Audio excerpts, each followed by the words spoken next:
What do you think? The Giants have caught fire, where I thought for sure he would be on the market and the Giants would be sellers. Where do things stand with a couple days remaining with one of the greats of all time?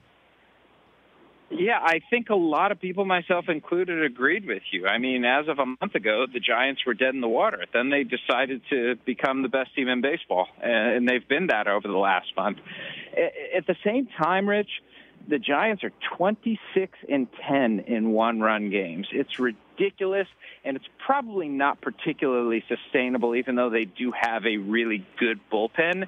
That being said, you need to get a lot if you're going to be trading Madison Bumgarner for a couple of reasons. Number one, because he is an iconic player in the franchise. You know, he's won 3 World Series and really almost single-handedly by himself brought them the 2014 championship. But beyond that, you don't want, in the midst of a run like this, to say to your clubhouse, to say to your fan base, to say to everyone who follows the Giants, yeah, you know, we're going to punt just to get something back. Now, if the Giants hold on to Bumgarner, they'll give him the qualifying offer, and they'll get a third-round or so draft pick out of it and about $800,000 in bonus money. And that's all well and good, but you're going to need a lot more than that in return, and I'm not sure at this point that teams are that compelled, despite the paucity of starters out there, to give that much up for a free agent to be.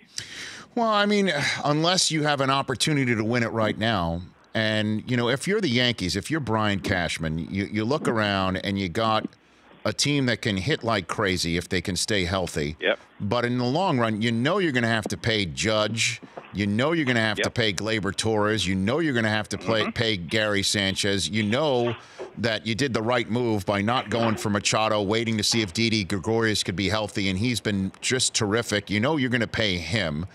And you know that you got Aaron Hicks already under contract. So you got a bunch of prospects in the farm that you don't really have spots for in the next 2, 3, 4 years.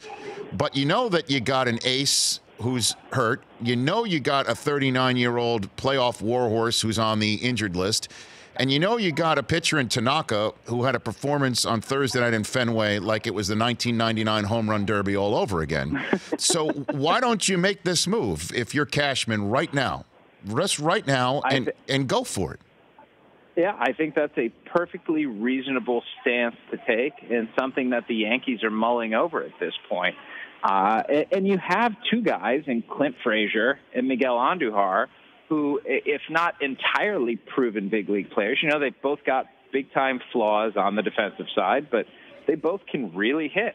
And if you're the Giants and you're looking to rebuild right now, then you certainly are looking for that type of guy who's going to be major league ready and is under team control for a number of years. So they do match up well. But if the price is too high, Rich, on those starting pitching, the Yankees have the ability to go out and fortify their bullpen. And it's a good bullpen already, but I don't think it's beyond the realm of possibility that they don't go out and get a starter and instead spend some of that capital on relief pitching and understand that in October these days, you don't necessarily need great starting pitching to win. Like, it helps. I mean, if I'm the Houston Astros right now and I've got Justin Verlander and Garrett Cole and Wade Miley, who's pitched really well this year going into a playoff series, I'm more comfortable than what the Yankees have in their starting rotation. But you also know that with those days off and the abundance of them in October, you can really tax a bullpen and ride it all the way to the World Series. For more of The Rich Eisen Show, tune to Audience Channel 239 on DirecTV for free on BR Live or download the Rich Eisen Show app.